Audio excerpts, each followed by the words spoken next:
नमस्कार दोस्तों, स्वागत है आपका कॉन्सेप्ट लर्नर्स के मैथ्स के वेरी फर्स्ट क्लास में। दोस्तों आज हम पढ़ेंगे प्रतिशत चैप्टर यानी कि परसेंटेज, जो कि बेसिक से लेके एडवांस होने वाला है। वैसे ये क्लास एकदम बेसिक है, बिल्कुल बेसिक से एकदम जीरो लेवल से लेके चलेंगे। अगर आपको ज़रा भी मैथ्स नहीं आती है या परसेंटेज आदि जो चैप्टर हैं जो बेसिक होते हैं उसमें भी आपको बहुत सारी प्रॉब्लम है, तो आप इस वीडियो को कंप्लीट देखिएगा। आपकी समस्याओं का समाधान अवश्य हो जाएगा। आपको 100% ये मैथ्स के बेसिक फार्मूले समझ में आएंगे और आप ये इसमें के दिए हुए क्वेश्चन को सॉल्व कर पाएंगे। तो ज़्यादा देर न करते हुए चलिए शुरू करते हैं। सबसे पहले जानते हैं दोस्तों प्रतिशत के बारे में। प्रतिशत दो शब्दों से मिलकर बना हुआ है, जैसे कि आप देख पा रहे हैं, प्रति और शत से मिलकर बना है। तो प्रति का अर्थ होता है प्रत्येक 100 में एक, प्रत्येक 100 में एक, तथा प्रतिशत का शाब्दिक अर्थ प्रति सैकड़ा या शतांश या 100वें भाग से होता है। यानी कि प्रत्येक 100 में से एक जो होता है उसे प्रतिशत कहा जाता है, इंग्लिश में इसे परसेंटेज कहते हैं। अर्थात प्रतिशत का मतलब हुआ 1/100, यानी कि 100 में से एक भाग। जैसे दोस्तों कहा जाए कि यक्स का y प्रतिशत, तो इसका मतलब क्या हुआ? का अर्थ होता है आपको गुणा, है ना। ये जो का है इसका अर्थ होता है गुणा, एक्स को एक्स और वाई वाई भी होता है। और प्रतिशत का अर्थ अभी आपको बताया गया, प्रतिशत का अर्थ होता है 100, यानी बटे में 100 भाग में, क्योंकि वो हिस्सा हम निकालना है। तो अगर हमें प्रतिशत वृद्धि निकालनी होगी, किसी चीज़ में हमें प्रतिशत वृद्धि निकालनी है, तो हम क्या करेंगे? वृद्धि बटे मूल मान यानी प्रारंभिक मान जो रहेगा वो रखेंगे। वृद्धि कैसे निकलेगी? जैसे किसी वस्तु का मूल्य शुरू में x है और वो y हो जाता है, तो यदि x ज़्यादा है y कम है तो हम x माइनस वाई करके वृद्धि निकाल लेते हैं, है ना। तो इस तरह से हम वृद्धि निकाल सकते हैं। कई बार हमारा कोई मान लीजिए ऐसे ले लेते हैं, 100 ले लेते हैं। किसी वस्तु का मूल्य 100 है और उसका मूल्य हो गया कितना, बाद में 125 रुपया हो गया। तो वृद्धि कितनी हुई इसके बीच में? तो देखिए कितनी हुई, है ना। 125 और 100 का अंतर कितना हो जाएगा? 25 हो जाएगा। अर्थात इसके मूल्य में वृद्धि कितनी हुई? 25 हुई। वो वृद्धि यहाँ पे आप रखेंगे, है ना।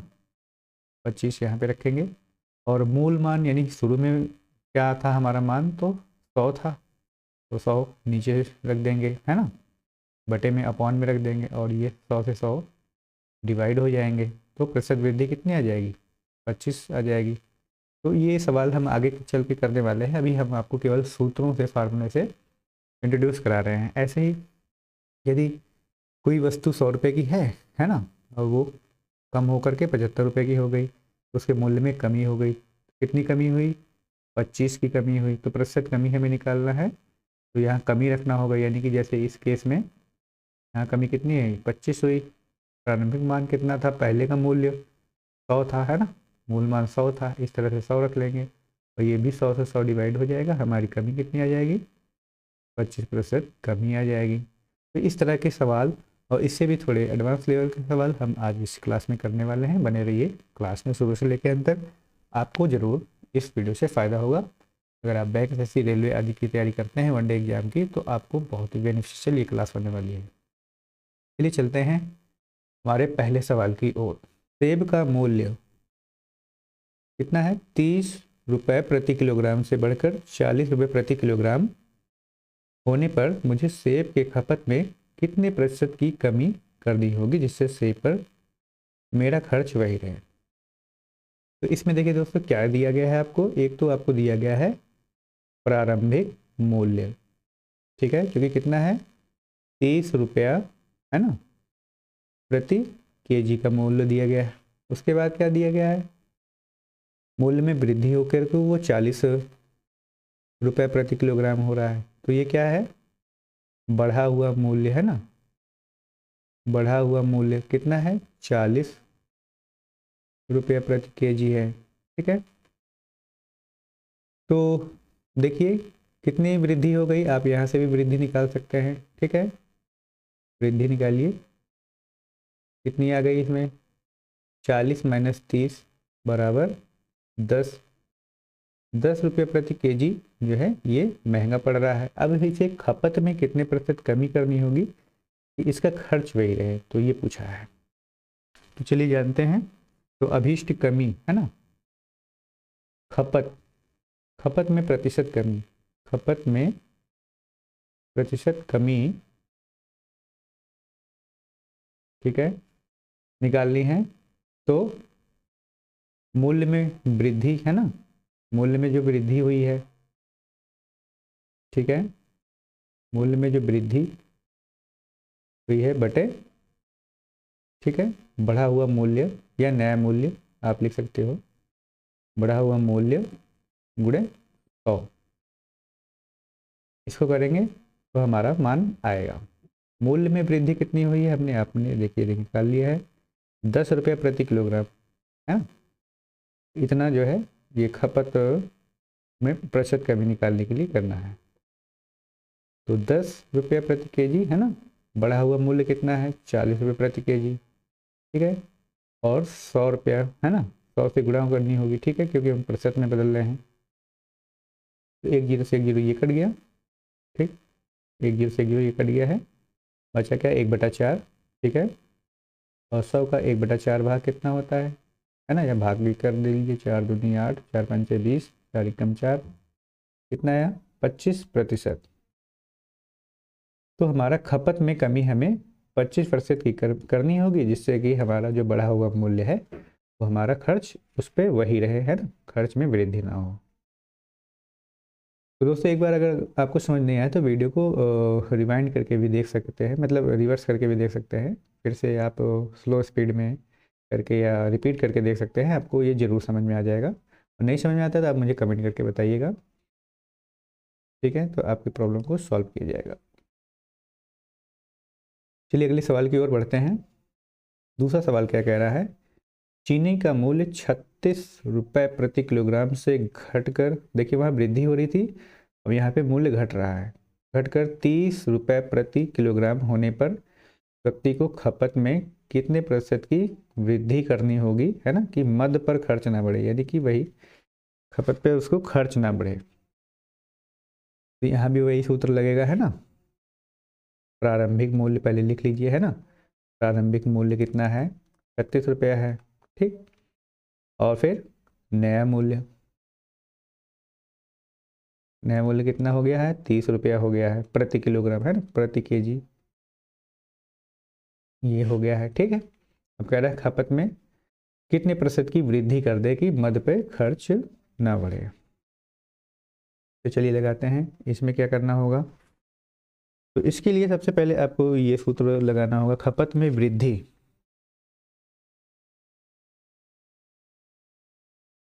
ठीक है, खपत में वृद्धि बराबर,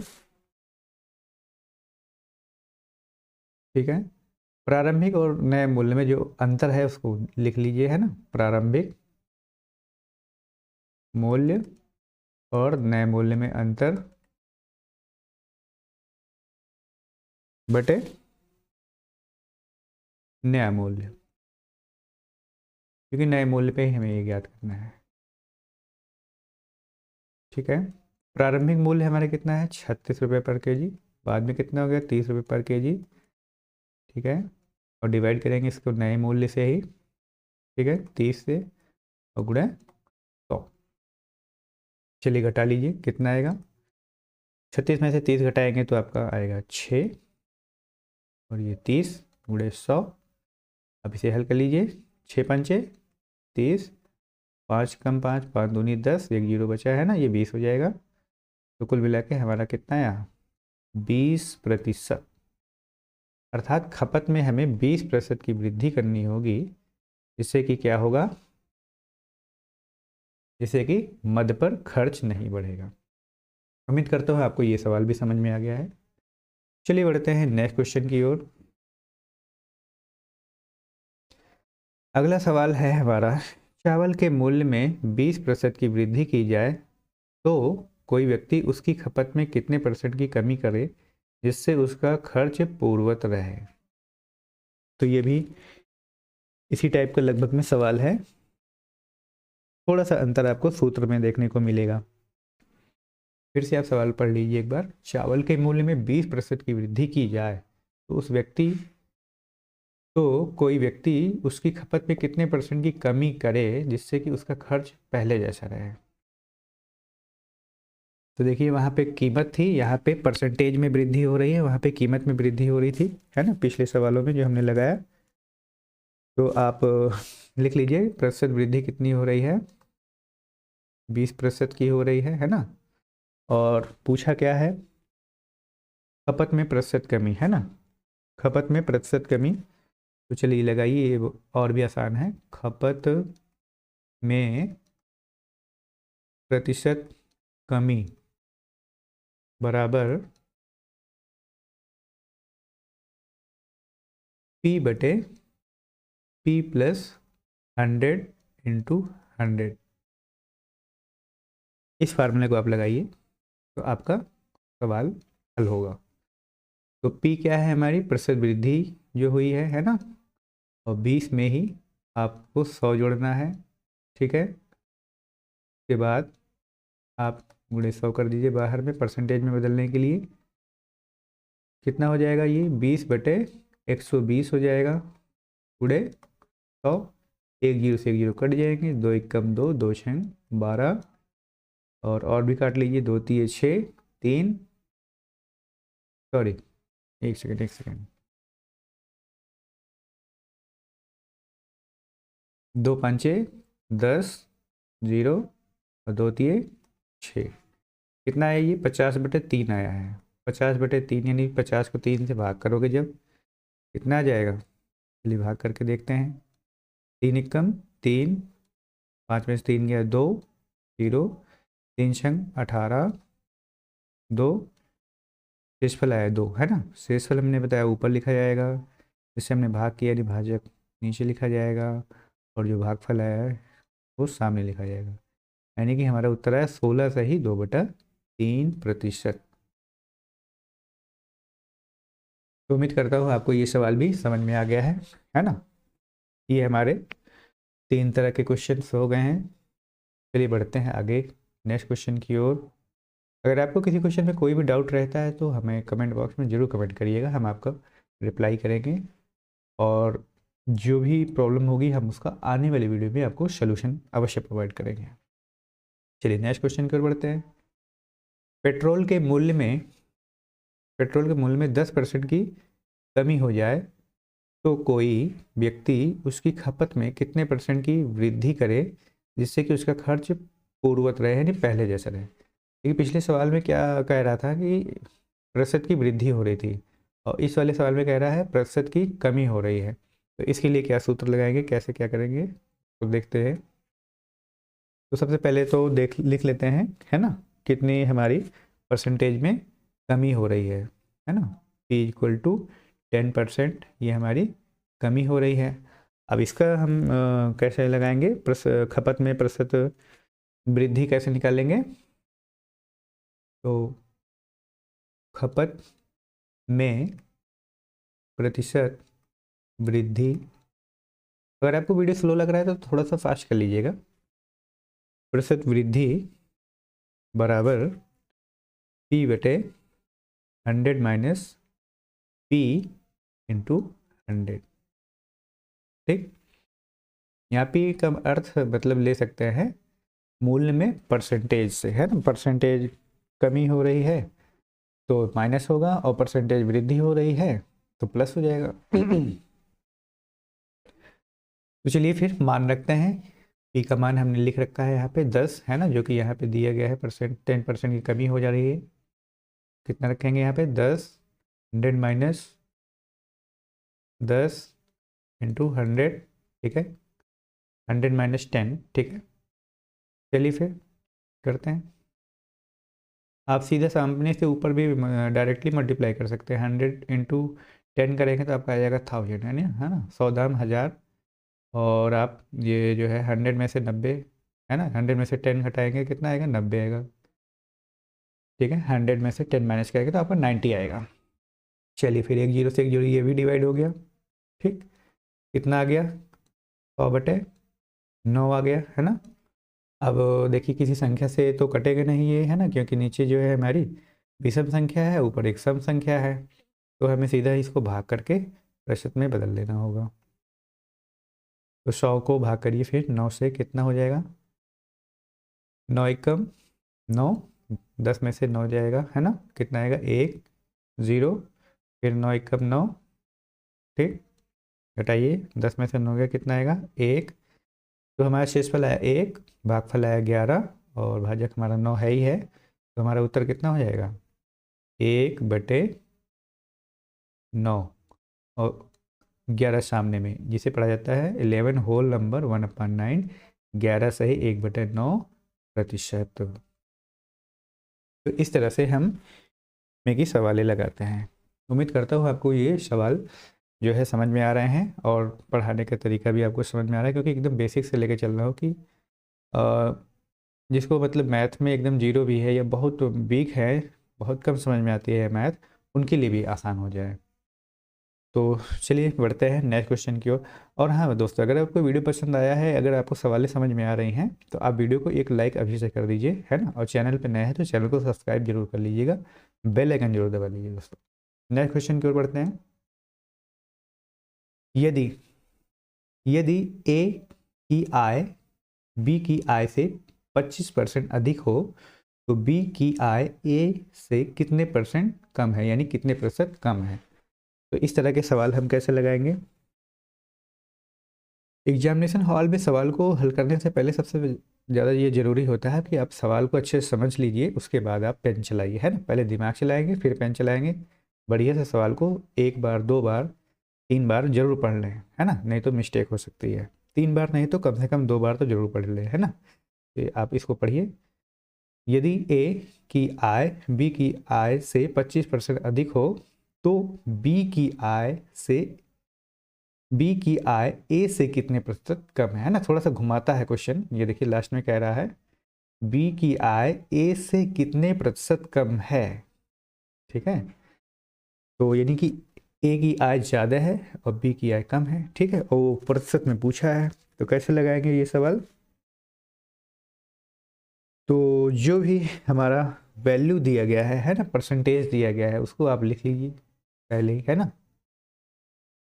ए की आय बी की आय से 25% अधिक है, चलिए लिख लिया हमने 25% अधिक है, ठीक।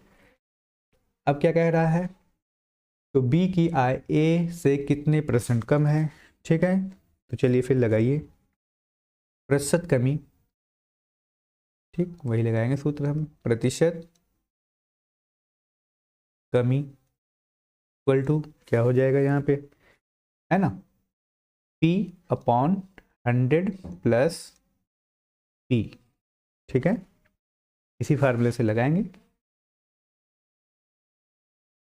तो कितना हो जाएगा, देखिए P की वैल्यू हमारी 25 है और ये 100 है, यहाँ फिर से P की वैल्यू 25 इंटू 100, कितना हो जाएगा 25/100, 25 इंटू 100, 25 के पहाड़े से काट दीजिए, 25 से कम 25, 25 चौक 100, 25 पंचे 125, ठीक है, कट गया, कितना आ गया हमारा 1/5 गुणे 100, ठीक है।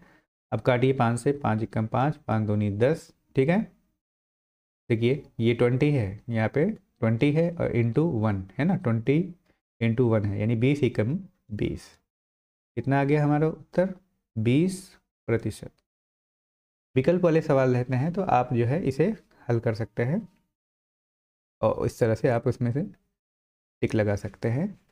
इस तरह से मतलब आप कोई प्रतियोगी परीक्षा देने जाते हैं तो ज़्यादातर जो कंप्यूटर बेस्ड टेस्ट होने लगे हैं आजकल, तो हर जगह आपको विकल्प वाले सवाल यानी ऑब्जेक्टिव टाइप क्वेश्चन ही देखने को मिलते हैं, जिसको आपको सिलेक्ट करना होता है, सही उत्तर चुनना होता है। तो दोस्तों यहाँ तक आपको वीडियो समझ में आई है, चलिए फिर लास्ट स्लाइड की ओर बढ़ते हैं, जो कि एक थैंक यू स्लाइड है। तो अगर आपको ये वीडियो अच्छा लगा है, आपको ये सवालें समझ में आई हैं, तो आप कृपया जो है वीडियो को लाइक शेयर कमेंट करिएगा, दोस्तों के साथ शेयर करिएगा, और अगर आप चैनल पे नए हैं तो चैनल को जरूर सब्सक्राइब कर लीजिएगा दोस्तों। ऐसे ही अच्छी अच्छी वीडियो आपको मिलती रहेंगी, जो कि बिल्कुल बेसिक से आपको समझाया जाएगा, आपके मैथ को इम्प्रूव करने में जो है मैं पूरा योगदान करूँगा। आप हमारे साथ जुड़िए और 2-3 महीने पढ़िए, आपको अपनी मैथ में बिल्कुल भी मतलब दिक्कत नहीं होगी। धीरे धीरे आपको सारी जो है मैथ्स की प्रॉब्लम सॉल्व करना आ जाएगा। तो चलिए आज की वीडियो में बस इतना ही, मिलते हैं ऐसे ही नेक्स्ट वीडियो में। तब तक के लिए धन्यवाद। जय हिंद, वंदे मातरम।